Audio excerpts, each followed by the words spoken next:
उन्होंने क्या नहीं किया, भाजपा ने क्या नहीं किया, झांसी की बात कर रहा हूँ। नहीं, मैं ये नहीं कहता कि उन्होंने क्या नहीं किया, लेकिन उन्होंने किया कुछ भी नहीं।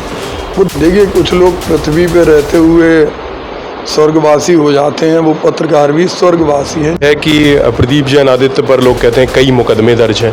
प्रदीप जैन की छवि फिर भी इतनी साफ है, लोग कह रहे हैं सीधा सरल स्वभाव। जैसे कल योगी जी का रोड शो था, उससे पहले प्रशासन द्वारा व्यापारियों की टीम्स वगैरह जो है हटवा दी गई थी। मौके पर आप भी वहाँ मौजूद थे, उसके बारे में आप क्या कहना चाहते हैं? अगर एक बात करें कि अगर स्टूडेंट बिजनेस करना चाहें तो क्या अपॉर्चुनिटीज़ अभी के व्यापारियों के लिए नहीं आ सकती हैं? क्या आगे जाकर क्या व्यापारियों के लिए क्या सोचा है?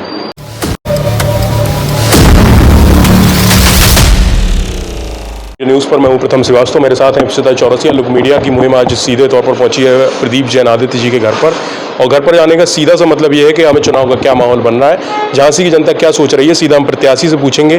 प्रदीप जैन जी हमारे साथ है, स्वागत है सर। सर, क्या माहौल बन रहा है सीधे तौर पर झांसी की जनता में, क्या हो रहा है?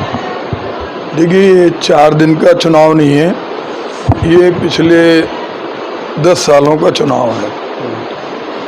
अब जनता खुद चुनाव लड़ना चाहती है। जनता किसी के नाम पे, किसी सब्ज बाग पर वोट नहीं देना चाहती है। जनता चाहती है कि हम उस प्रत्याशी को चुने जो उन्हें सुने। अच्छा, संविधान बदलने की बात बाहर चल रही थी, कार्यकर्ताओं से जब हमने पूछा तो कह रहे थे कि भाजपा जो है संविधान बदलना चाहती है, ऐसा कुछ जनता में चर्चा चल रही है, आप क्या कहेंगे इस बार? नहीं, वो तो खुद कह रहे हैं, उनके सारे प्रत्याशी कह रहे हैं कि संविधान को हमें बदलना है। अब की बार 400 के पार उनका नारा है, और उनके मुख्यमंत्री नीतीश कुमार जी तो कह रहे हैं अब की बार 4000 के पार। लेकिन बाबा साहब भीमराव अंबेडकर के संविधान को कोई भी ताकत बदल नहीं सकती, क्योंकि इक्वलिटी का राइट्स चाहे कास्ट हो, जेंडर हो या एरिया हो, सबको बराबर का हक उस संविधान से मिला है। संविधान देश की आत्मा है, और उसको कुछ लोगों को संतुष्ट करने के लिए ये बात कहना, मैं समझता हूँ कि ये देशद्रोहिता के पक्ष की बात है। जो राजद्रोही होते हैं वो बात करते हैं। पिछले 5 सालों में अनुराग शर्मा जी जो अभी हैं वर्तमान में, उन्होंने क्या नहीं किया, भाजपा ने क्या नहीं किया, झांसी की बात कर रहा हूँ। नहीं, मैं ये नहीं कहता कि उन्होंने क्या नहीं किया, लेकिन उन्होंने किया कुछ भी नहीं। वो 10 लोग भी नहीं बता सकते जिन्हें उन्होंने रोजगार दिया हो। हजारों लोग सड़कों पर धरने पे बैठे, किसी को BHEL से हटा दिया गया क्योंकि वहाँ लोकोमोटिव और ट्रांसफार्मर के ऑर्डर नहीं मिले। मेडिकल कॉलेज से हटा दिया गया, ग्रासलैंड से हटा दिया, और लोग बस से बदतर स्थिति में आ गए।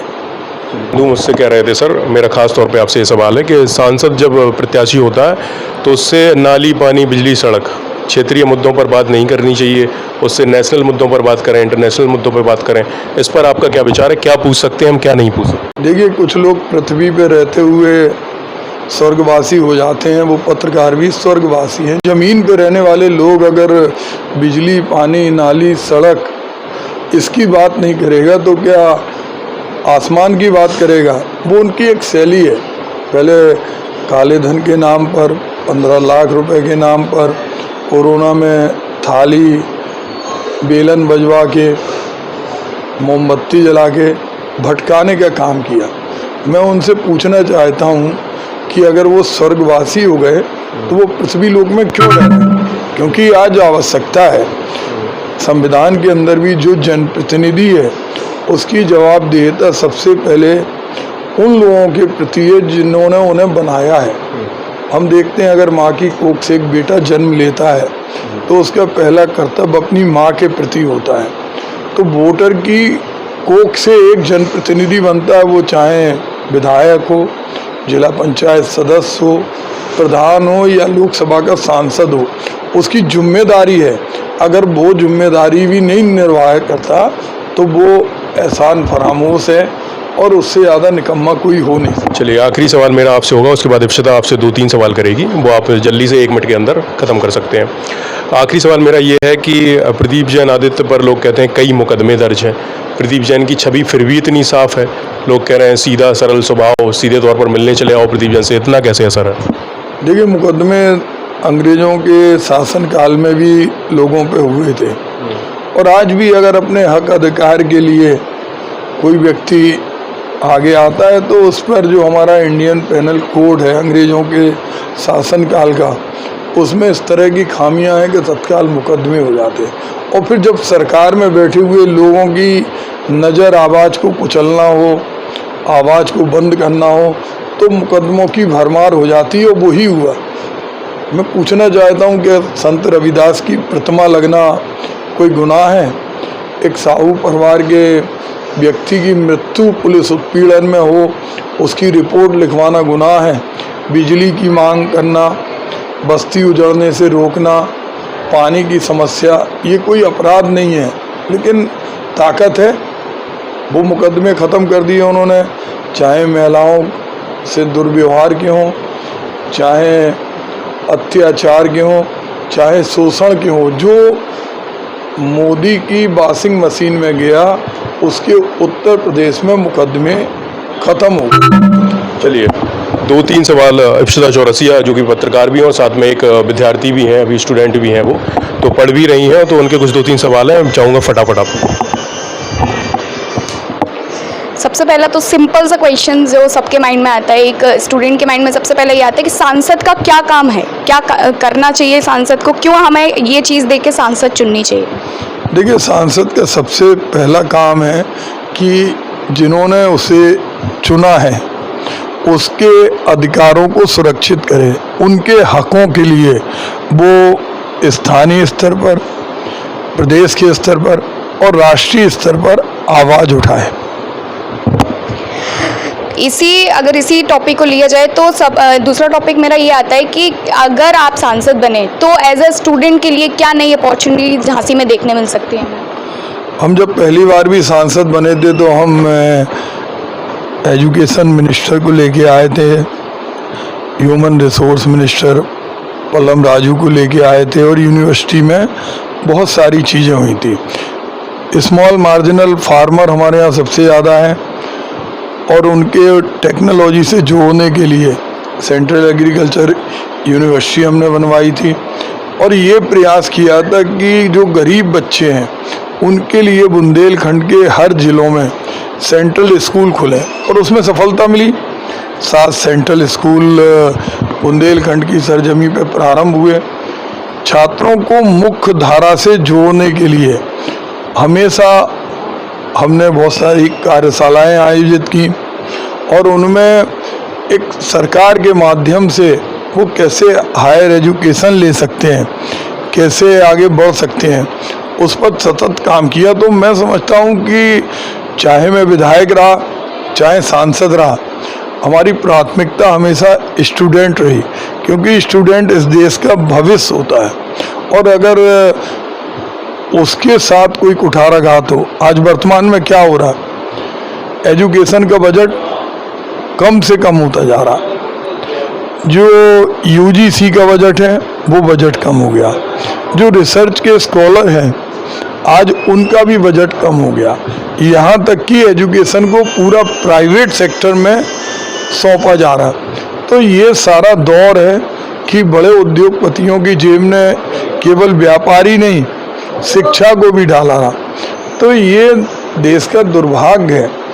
जिस तरह रेलवे हमारी लाइफलाइन है, डिफेंस हमारी लाइफलाइन है, उसी तरह एजुकेशन भी हमारी लाइफलाइन है।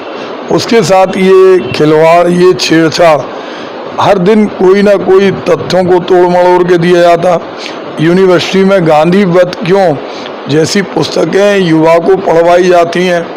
पूरी दुनिया के अंदर जिनके नाम से प्रतिमाएं लगी हैं, सड़कें बनी हैं, जिनको हम संसद से लेके गांव की चौपाल तक माल्यार्पण करते हैं, उनकी मृत्यु को वध कहना और उसको लॉजिकली लोगों के बीच में परोसना, ये यूनिवर्सिटी या एजुकेशन का काम नहीं हो सकता, लेकिन हम देखते हैं वर्तमान में ऐसा हो रहा है।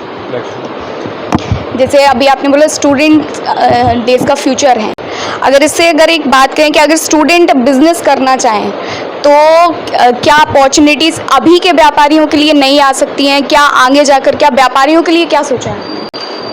देखिए, वर्तमान में तो जो सरकार है वो चाहती है कि युवा पकोड़े तले, ठेले पर सामान बेचे और घर का काम करे, घरेलू नौकर बन के रहे, क्योंकि उन्होंने अग्निवीर जैसी योजना भी उसको भी इतनी बुरी तरह खिलवाड़ किया कि 4 साल के बाद वो आदमी किसी बड़े उद्योगपति के यहाँ सिक्योरिटी गार्ड बन के काम करेगा। उनकी विजन कोई नहीं है। आज अगर उनकी विजन होती तो पेपर लीक क्यों होता? एक प्राइमरी स्कूल का भी पेपर लीक नहीं होता। हम लोग तो प्राइमरी से हमने देखा, कभी अगर एक प्राइमरी टीचर भी है वो भी उसकी नौकरी पे बनाती थी, लेकिन सरकार हमेशा 4 साल बाद एग्ज़ाम होता है, वसूली होती है पैसे की और पेपर लीक करा देते, फिर 5 साल तक स्टूडेंट फुटबॉल बना रहता। कोई रोजगार उनकी प्राथमिकता नहीं है। हम लोगों की प्राथमिकता रोजगार है। राहुल जी ने कहा है कि जैसे ही हम सरकार में आएंगे 30 लाख युवाओं को हम रोजगार देंगे। जिन युवाओं को रोजगार नहीं मिलेगा उनको प्रतिवर्ष 1 लाख रुपए उनको सहयोग के लिए कि वो आगे के कॉम्पिटिटिव एग्जाम में सिलेक्ट हों, वो 30 लाख रुपए उन्हें मिलेंगे। तो युवाओं की आवाज़ राहुल जी समझते हैं, क्योंकि वो पढ़े लिखे हैं। और मैं ये मानता हूँ कि जब पढ़े लिखे लोग कोई विषय पर चर्चा करते हैं, मैनिफेस्टो बनाते हैं, तो वो अपनी बुद्धि से सही काम करते हैं। प्रियंका जी निश्चित रूप से झांसी के लिए उनका कार्यक्रम प्रस्तावित है, लेकिन हम लोग जानते हैं उन पर बहुत ज़्यादा पूरे देश का भार है और बुंदेलखंड में तो अनेक बार उन्होंने अपना स्नेह दिया। अगर संभव होगा नहीं तो लोग चुनाव लड़ेंगे। जैसे कल योगी जी का रोड शो था, उससे पहले प्रशासन द्वारा व्यापारियों की टीन्स वगैरह जो है हटवा दी गई थी। मौके पर आप भी वहाँ मौजूद थे, उसके बारे में आप क्या कहना चाहते हैं? देखिए, किसी पे अंगारे फेंक के फूल बरसाने की परिकल्पना गलत है। आप किसी को उत्पीड़ित करें, प्रताड़ित करें। आज़ादी के पहले का बाजार बजाजा बाजार था, वो हमारे शौर्य और स्वाभिमान का प्रतीक था। अंग्रेज भी जब अपने जुल्म करते थे तो व्यापारी उनका विरोध करते थे। उन व्यापारियों में जिनकी उनकी पीढ़ियों का इतिहास छुपा है, उनके बुजुर्गों ने कैसे उस दुकान को बनाया, कैसे उनका एक एक कण उनके जीवन से भी ज़्यादा अमूल्य था। उसको बुलडोजर से जाके तोड़ना और बिना बताए तोड़ना, उसके बाद गुंडागिर्दी करके ये कहना कि तुम फूल बरसाओ। पहले भी मुख्यमंत्री और प्रधानमंत्री आते रहे, पद तो आने जाने वाली चीज़ है। इतने जुल्म तो अंग्रेज़ों के शासनकाल में नहीं हुए। आज इसीलिए व्यापारी बहुत दुखी हैं।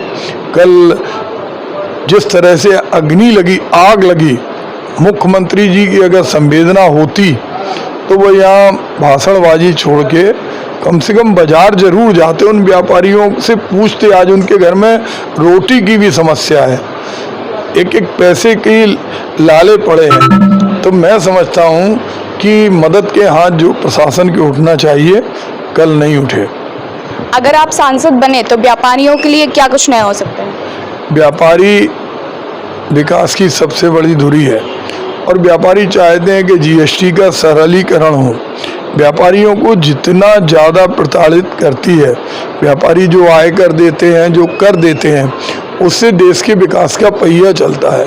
लेकिन व्यापारी को महीने में 30 दिन में 18 दिन जीएसटी के पेपर भरने में निकल जाता है, इनकम टैक्स पर जुर्माना लग जाता है और ऐसे में हमेशा खौफ सा सताता रहता है। तो ऐसे में हमारा प्रयास रहेगा कि ये सारे कानून सरल हों। वही चाकू जो किसी की जान बचाने का काम करता है ऑपरेशन की टेबल पे, वही मारने का काम करता है। जीएसटी विकास का प्रतीक था, उसको विनाश की एक लीला बना दिया। जैसे कि आपने जाना ये चर्चा चुनावी चर्चा पे इनके क्या मुद्दे रहे क्या है, ऐसी तमाम खबरों के लिए देखते रहिए लुक मीडिया। मैं इप्शिता चौरसिया प्रथम श्रीवास्तव के साथ।